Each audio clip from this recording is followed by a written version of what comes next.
Welcome to my YouTube channel, Real Automation. I will tell you the world's most popular stories. Please don't forget to subscribe my YouTube channel. Many years ago in the land of Israel, there lived a man named Manoah and his wife, who was barren and had not been able to conceive a child.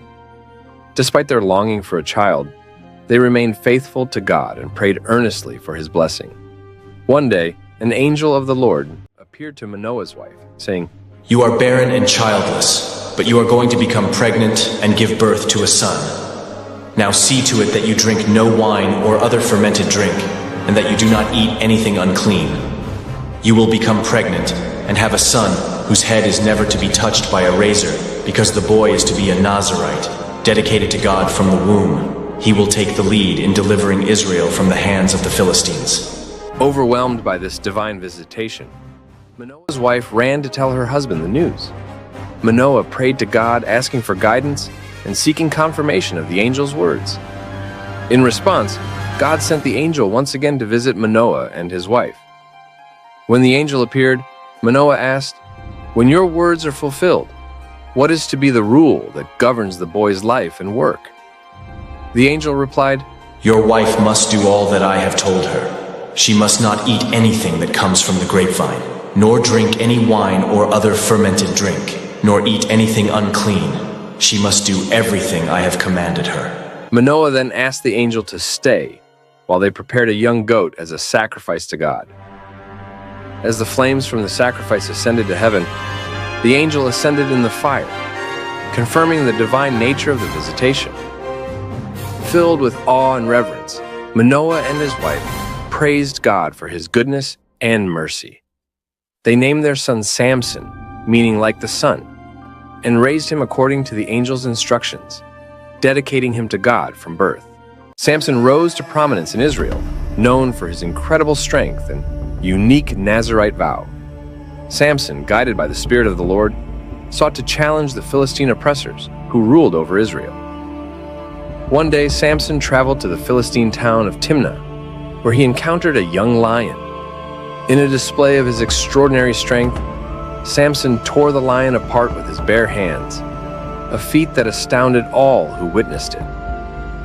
Sometime later, as Samson returned to Timnah for his wedding, he passed by the carcass of the lion and found that bees had created a hive inside it, producing honey. Samson, without revealing the source of the honey, shared it with his family, demonstrating his bold and unconventional nature.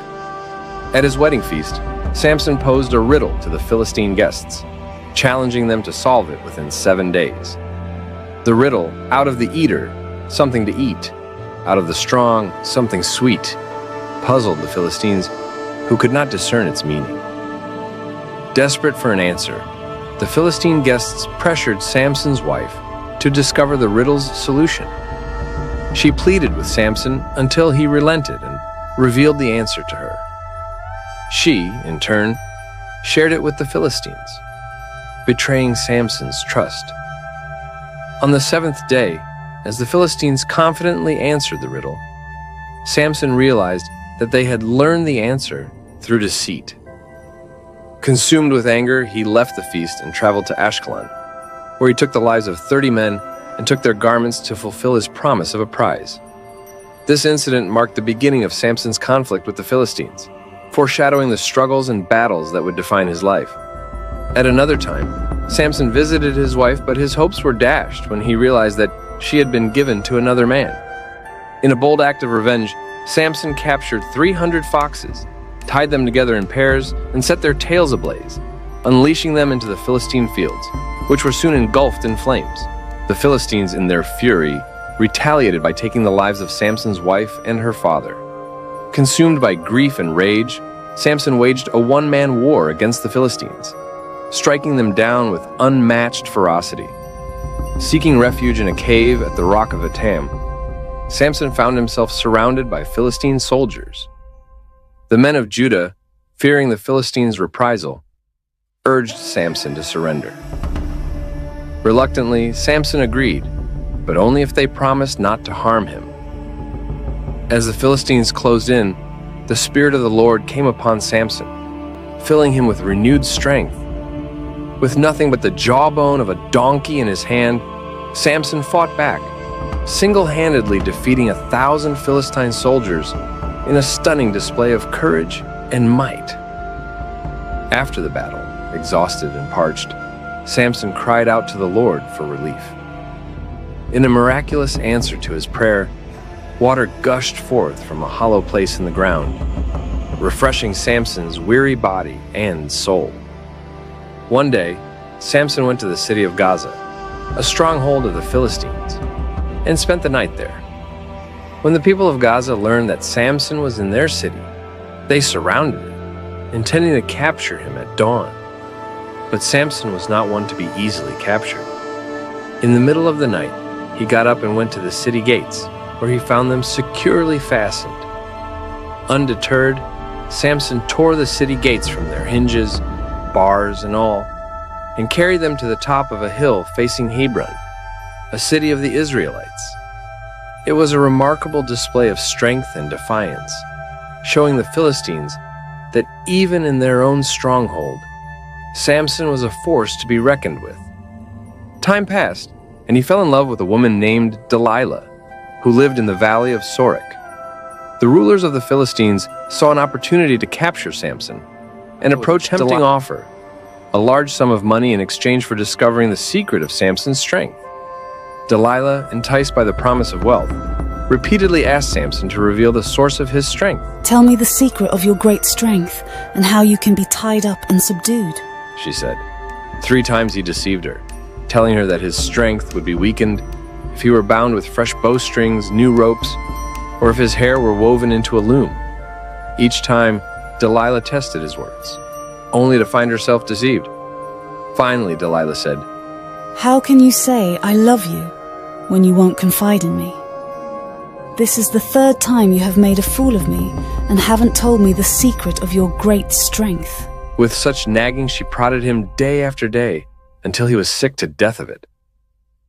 So he told her everything. "No razor has ever been used on my head, because I have been a Nazirite dedicated to God from my mother's womb. If my head were shaved, my strength would leave me, and I would become as weak as any other man."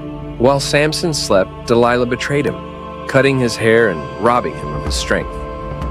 The Philistines seized him, gouged out his eyes, and brought him to Gaza, where he was bound in bronze shackles and forced to grind grain in the prison. Despite his downfall, Samson's hair began to grow back, a sign of God's mercy and restoration.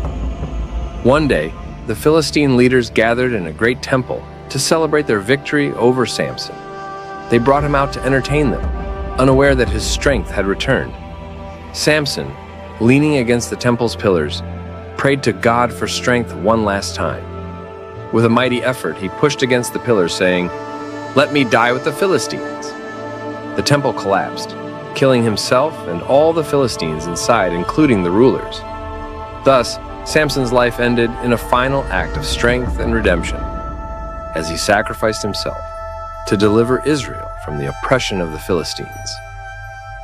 Though flawed and fallen, Samson's story reminds us of the power of repentance, redemption, and God's unwavering faithfulness to his people.